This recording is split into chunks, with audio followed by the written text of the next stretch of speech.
Hello friends, आज का जो हमारा टॉपिक है इंटरनेशनल रिलेशन का टॉपिक है, अंतरराष्ट्रीय संबंध। और आज उसमें हम डिस्कस करेंगे चाइना एंड रशिया के रिलेशन, जो चीन और रूस के बीच जो बढ़ते रिश्ते हैं उसके बारे में आज हम डिस्कस करेंगे। चाइना एंड रशिया, चीन और रशिया के बीच जो चाइना एंड रशिया के बीच जो रिलेशन बढ़ रहे हैं उसके बारे में आज हम डिस्कस करेंगे। अगर हम डिस्कशन करें तो जो अभी जो चाइना एंड रशिया के रिलेशन है वो बहुत ज्यादा स्ट्रांग हो रहे हैं, यानी बहुत ज्यादा अच्छे हैं। ऐसा कहा जा रहा है, जैसे जो वेस्टर्न स्कॉलर्स हैं उनका कहना है कि जो चाइना एंड रशिया के रिलेशन वो जो 1950 के टाइम पे थे यानी कोल्ड वॉर के टाइम पे थे, उससे भी अच्छे आज के टाइम पे चाइना एंड रशिया के रिलेशन है। तो इसके हम बैकग्राउंड को डिस्कस करते हैं कि चाइना एंड रशिया के रिलेशन पहले कैसे थे और कोल्ड वॉर के टाइम पे कैसे थे और उसके बाद क्या हुआ एंड देन अभी क्या हो रहा है, इसके बारे में आज पूरी हम पिक्चर डिस्कस करते हैं। तो जो अगर हम डिस्कस करें तो कोल्ड वॉर में क्या था? कोल्ड वॉर में जो सेकेंड वर्ल्ड वॉर के बाद कोल्ड वॉर स्टार्ट हुआ था, तो सबसे पहले सेकेंड वर्ल्ड वॉर के बारे में थोड़ा डिस्कस कर लेते हैं। सेकेंड वर्ल्ड वॉर में दो अलग अलग ग्रुप जो थे वो लड़ रहे थे। एक साइड था USA plus USSR plus UK and then second side था जापान, इटली एंड जर्मनी। जो USA and USSR plus UK था इसे ग्रेट अलायंस कहते थे।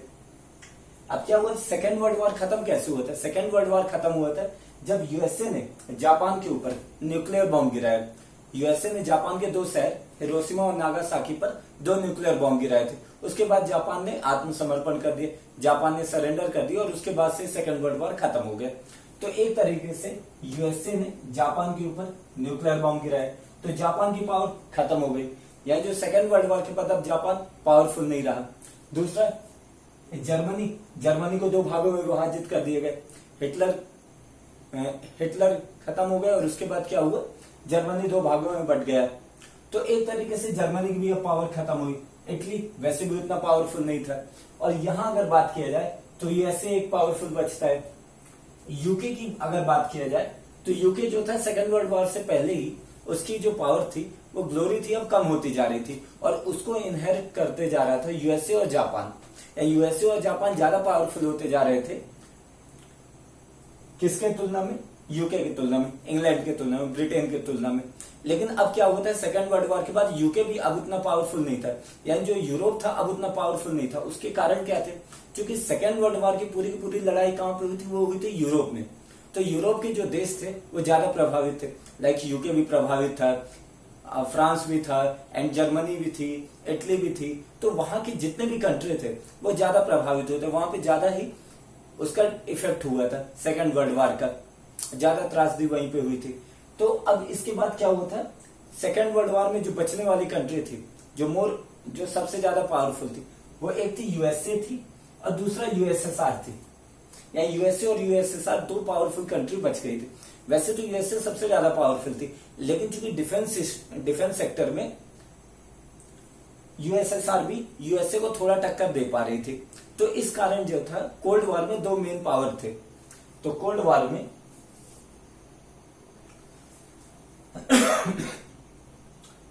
में मेनली दो पावर थे, यूएसए एंड यूएसएसआर। यूएसए किसकी बात करता था? यूएसए डेमोक्रेसी की बात करता था, कैपिटलिज्म की बात करता था। वही यूएसएसआर की बात किया जाए तो वो किसकी बात करता था? वो सेक्युलरिज्म की वो समाजवाद की बात करता था, सोशलिज्म की बात करता था। तो इस तरीके से वो दोनों अलग अलग क्या चाहते थे कि उनका वर्ल्ड में ज्यादा से ज्यादा डोमिनेंस हो। यूएसए के साथ है नाटो की group, NATO it means North Atlantic Treaty Organization. और जो यूएसएसआर के साथ थे वार्सा पैक्ट के तहत जो ईस्टर्न यूरोप की कंट्री थे वो थे और जो मिडिल ईस्ट की कंट्री वो थी। तो दोनों के साथ ये कंट्रीज थी और ये दोनों अपना अपना प्रभाव बढ़ाना चाहते थे। लेकिन कोल्ड वॉर के टाइम पे जो पूरे वर्ल्ड पॉलिटिक्स को वर्ल्ड पॉलिटिक्स को शेप दे रहे थे वो 3 देश दे रहे थे।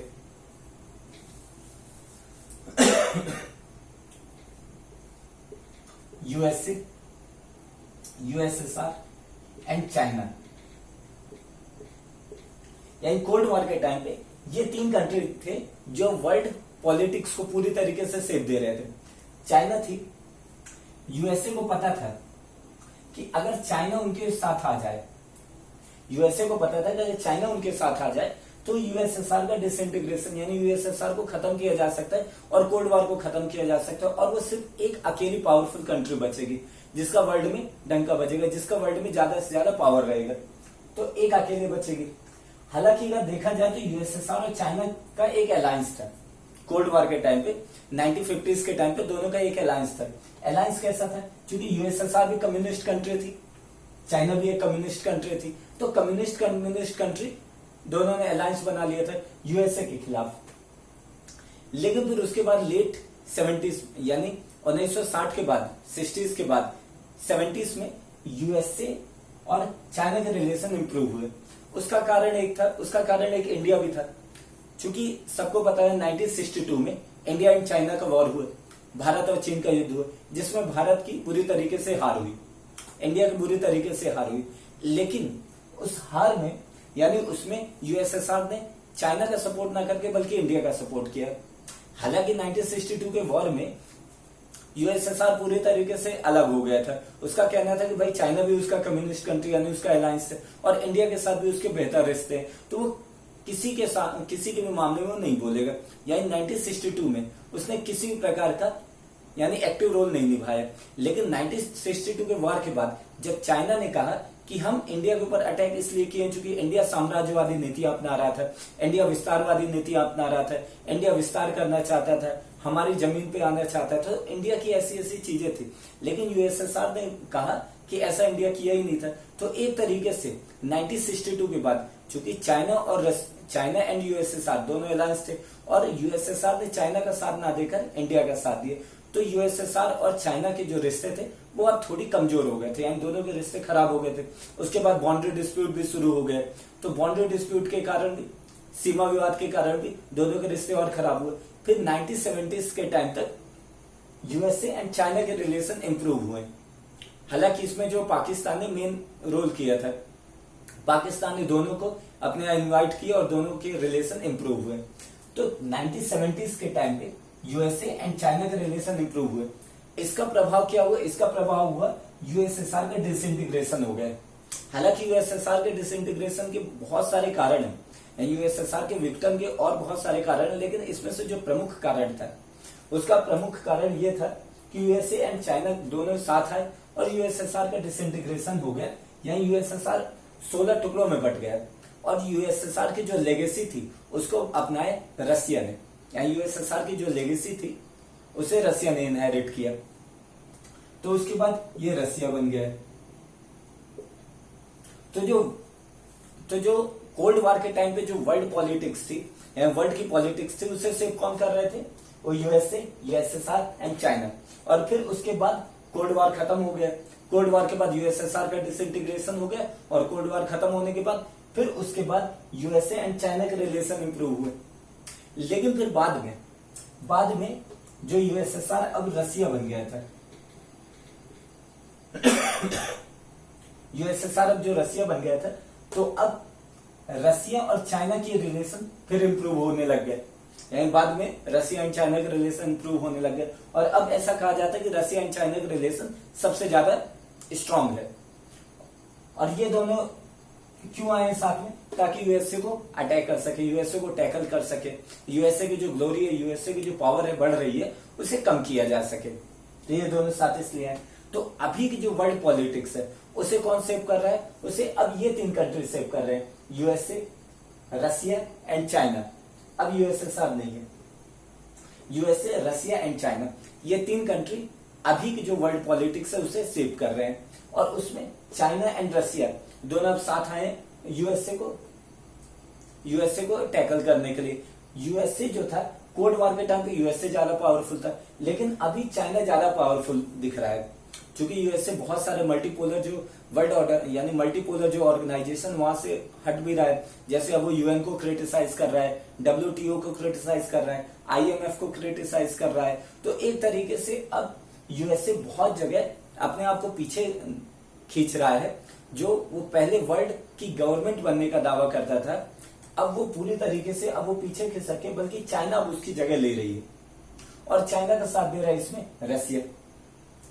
तो अब हम देखते हैं कि चाइना और रसिया के जो रिलेशन बढ़ रहे हैं, जो स्ट्रांग हो रहे हैं, उसका कारण क्या क्या है।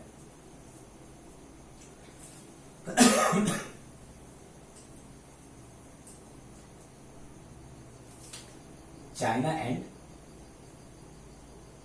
रसिया के रिलेशन बढ़ने के पीछे कारण, वैसे 3 पिलर इसमें मेन काम करते हैं। एक तो पहला पीसफुल बाउंड्री, पीसफुल बाउंड्री। अब दोनों के बीच किसी प्रकार का बाउंड्री डिस्प्यूट नहीं है, सीमा विवाद नहीं है, जिसके कारण क्या दोनों अच्छे दोस्त बन गए हैं। दूसरा ट्रेड, दोनों के बीच जो ट्रेड है, जो दोनों के बीच व्यापार है, वो बढ़ता जा रहा है, यानी इकोनॉमिक रिलेशन बहुत ज्यादा इंप्रूव हुए हैं। अभी अगर बात की जाए तो चाइना एंड रसिया का 108 बिलियन डॉलर का आपस में ट्रेड होता है, यानी 108 बिलियन डॉलर का ट्रेड होता है। इसके अलावा थर्ड बात की जाए तो कॉमन एनिमी है, कॉमन एनिमी, कॉमन दुश्मन कौन है? यूएसए। यानी रसिया का भी दुश्मन कौन है? यूएसए, एंड चाइना का भी दुश्मन कौन है? यूएसए। तो ये 3 पिलर है जिसके कारण चाइना एंड रसिया जो है बहुत ज्यादा स्ट्रांग हो रहे हैं, दोनों बहुत ज्यादा पास आ रहे हैं। इसके कुछ एग्जाम्पल भी हम देख लेते हैं।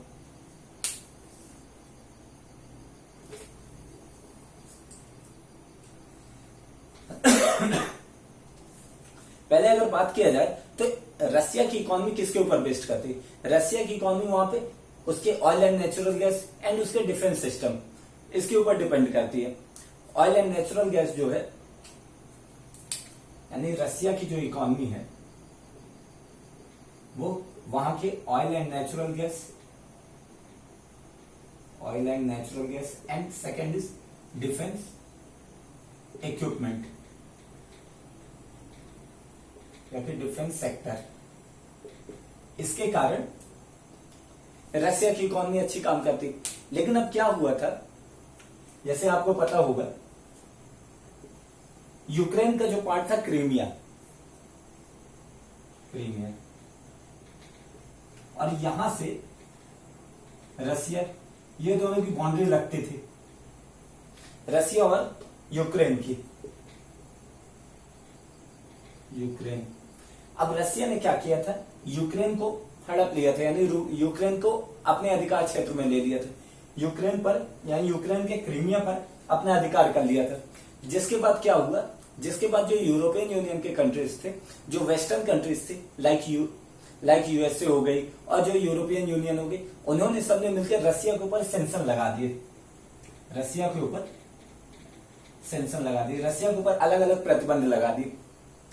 रसिया जो पहले G8 में शामिल था, उसे G8 से हटा दिया गया और अभी G8 की जगह G7 है, यानी ग्लोबल 7। और रसिया के ऊपर तरह तरह के प्रतिबंध लगाने के कारण, सेंक्शन लगाने के कारण, जो रसिया जो पहले यूरोपियन यूनियन में अपने ऑयल एंड नेचुरल गैस को एक्सपोर्ट करता था, एंड सबसे ज्यादा ऑयल एंड नेचुरल गैस कहां पे एक्सपोर्ट करता था, वो करता था यूरोपियन यूनियन में। अब यूरोपियन यूनियन ने क्या कर दिया, प्रतिबंध लगा दिए, तो अब अपने ऑयल एंड नेचुरल गैस को जो रसिया है, अब वो यूरोपियन यूनियन में तो सप्लाई नहीं कर सकता, एक्सपोर्ट नहीं कर सकता, तो उसे एक नया मार्केट चाहिए था। क्योंकि अगर वो ऑयल एंड नेचुरल गैस को सप्लाई नहीं करेगा, देन उसकी इकोनॉमी अच्छे से वर्क नहीं करेगी, इकोनॉमी वर्क नहीं करेगी तो वो कंट्री ही खत्म हो जाएगी, एक तरीके से देखा जाए। तो उसने क्या किया, उसने चाइना का सहारा लिया। चाइना को भी उस टाइम पे एक अच्छे पार्टनर की जरूरत थी, तो चाइना एंड रसिया दोनों के बीच एक तरीके से समझौता हुआ, जिसमें रसिया ने oil and natural gas China को एक्सपोर्ट करना शुरू कर दिया, जिसके कारण क्या हुआ, दोनों के रिलेशन इंप्रूव हुए। यानी जो अब जो रिलेशन इंप्रूव हुए हैं उसका कारण क्या है कि ऑयल एंड नेचुरल गैस को बहुत ज्यादा सप्लाई करता है चाइना, रसिया बहुत ज्यादा ऑयल एंड नेचुरल गैस को सप्लाई करता है चाइना में। जो सेकंड है, जो सेकंड एग्जांपल हम देख सकें, तो जो रसिया का सेंट्रल बैंक है, रसिया के सेंट्रल बैंक में पहले चाइना की जो चाइना की करेंसी है वो 1% से भी कम रहा करती थी, लेकिन अभी जो चाइना की करेंसी वो 13% है। यानी जो रसिया का सेंट्रल बैंक है, सेंट्रल बैंक में चाइना की करेंसी 13% है। रसिया एंड चाइना के बीच, जो रसिया और चाइना के बीच जो ट्रेड चल रहा है वो चल रहा है $108 बिलियन का, $108 बिलियन का। और इसमें ट्रेड जो है सरप्लस है रसिया की साइड, यानी रसिया को थोड़ा सा प्रॉफिट है, हालांकि बहुत ज्यादा प्रॉफिट नहीं लेकिन थोड़ा सा प्रॉफिट है। तो ये, इसके अलावा दोनों बहुत ज्यादा मिलिट्री एक्सरसाइज भी कर रहे हैं। इसके अलावा मल्टीपोलर जो वर्ल्ड ऑर्डर होता है, मल्टीपोलर जो ऑर्गेनाइजेशन होती लाइक यूएन हो गया या कि WTO हो गया या कि IMF हो गया, यहाँ पे दोनों साथ में मिलकर काम करते हैं, साथ में मिलकर बात करते हैं। या कि फिर जो थर्ड कंट्री के साथ अगर किसी भी प्रकार की बात करनी होती है तो दोनों मिलकर साथ बात करते हैं। लाइक अगर ईरान के साथ अगर कोई डील करनी है तो रसिया एंड चाइना दोनों साथ में डील करते हैं। लाइक अफगानिस्तान में अगर कुछ करना है देन दोनों साथ मिलकर करते हैं। तो इस तरीके से दोनों अब हर जगह साथ आ रहे हैं। इसके अलावा जो रसिया को जो सबसे ज्यादा जर्मनी सबसे पहले क्या करता था कि बहुत ज्यादा वो इंडस्ट्रियल और जो टेक्निकल इक्विपमेंट है सबसे ज्यादा सप्लाई करता था कौन? जर्मनी। लेकिन अब जर्मनी को सरप्लस करके, यानी जर्मनी को हटा के अब चाइना उसकी जगह ले लिया, यानी चाइना अब ज्यादा एक्सपोर्ट करता है रसिया को। तो इस तरीके से दोनों के रिलेशन इंप्रूव हो रहे हैं। लेकिन दोनों के रिलेशन जो इंप्रूव हो रहे हैं उसमें कुछ कुछ कमियां भी हैं, कुछ वहां पे मतभेद भी हैं। उन सारी चीजों को हम डिस्कस कर लेते हैं।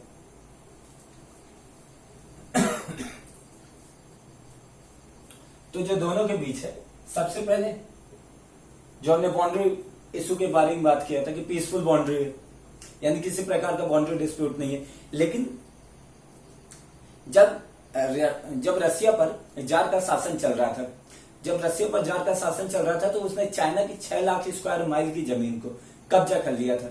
तो अभी चाइना के बहुत सारे क्षेत्र से, यानी बहुत सारे लोग कहते हैं, चाइना से आवाज आती है कि भाई अब हम पावरफुल हो गए, अब हमें रसिया से वो जमीन ले लेनी चाहिए। तो रसिया को ये भी डर है कि कहीं वहां पे यानी उस जमीन को हमसे छीन न ले।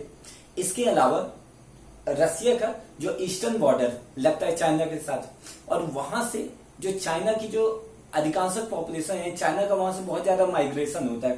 तो रसिया के फॉरेन पॉलिसी मेकर है, उन्हें यह डर रहता है कि कहीं चाइना बहुत ज्यादा अपने लोगों को भेज करके कहीं हमारी जमीन पर कब्जा न कर ले। थर्ड, इसके अलावा जो रसिया एंड चाइना के बीच जो डिस्प्यूट का मामला है वो थर्ड ये है कि रसिया को इसमें भी थोड़ा दिक्कत है। रसिया का कहना है कि चाइना हमें क्या करती है, हम चाइना को क्या करते हैं, रॉ मटेरियल सप्लाई करते हैं। हम oil and natural gas China को सप्लाई करते हैं, लेकिन इसके बदले में चाइना हमें क्या सप्लाई करते हैं, इसके बदले में चाइना हमें रेडीमेड सामान बना हुआ सप्लाई करता है, हमें टेक्नोलॉजी सामान करता है, एक्सपोर्ट करता है। तो इससे रसिया को दिक्कत है, एक ये हुआ। इसके अलावा दोनों को और भी इश्यूज है।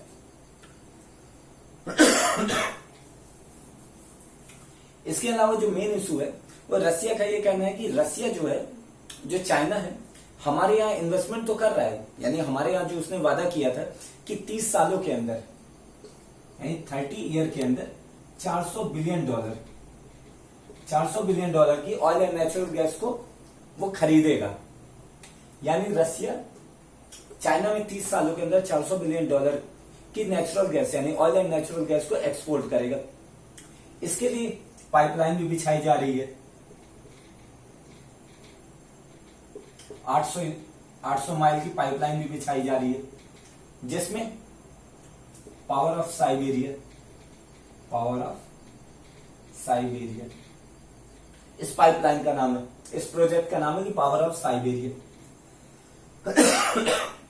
पावर ऑफ साइबेरिया के तहत वो इस पर काम भी कर रहा है। लेकिन रसिया का कहना है कि चाइना हमारे सिर्फ ऑयल एंड नेचुरल गैस पर इन्वेस्ट कर रहा है, चूंकि वहां पर उसका प्रॉफिट है, यानी चूंकि उसका प्रॉफिट है इसलिए वो ऑयल एंड नेचुरल गैस पर एक्सपोर्ट कर रहा है, इन्वेस्ट कर रहा है। इसके अलावा वो दूसरे सेक्टर पर इन्वेस्ट नहीं कर रहा है। तो ये भी एक रसिया का एक इशू है।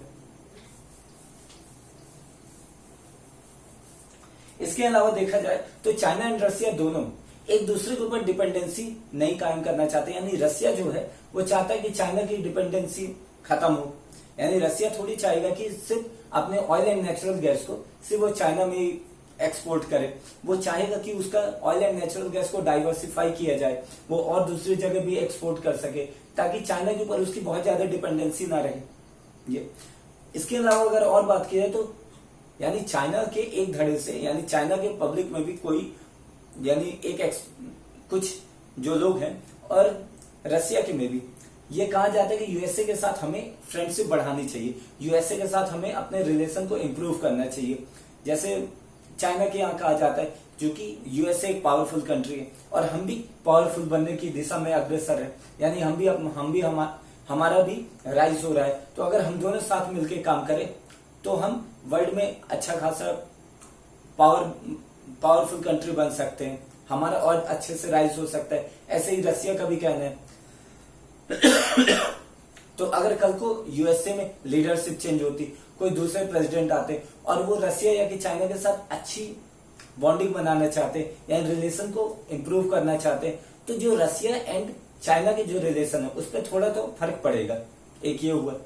इसके अलावा जो रसिया एंड चाइना के बीच जो असिमेट्रिक यानी दोनों के बीच जो असमानता बहुत ज्यादा है, यानी इकोनॉमी की दोनों के बीच असमानता बहुत ज्यादा है। लाइक अगर चाइना यहाँ पे है यानी उसकी चाइना की इकोनॉमी बहुत ज्यादा ह्यूज है यानी बहुत बड़ी है, लेकिन रसिया की इकोनॉमी उतनी बड़ी नहीं है, यानी चाइना की इकोनॉमी अगर इतनी है देन रसिया की इकोनॉमी इतनी है।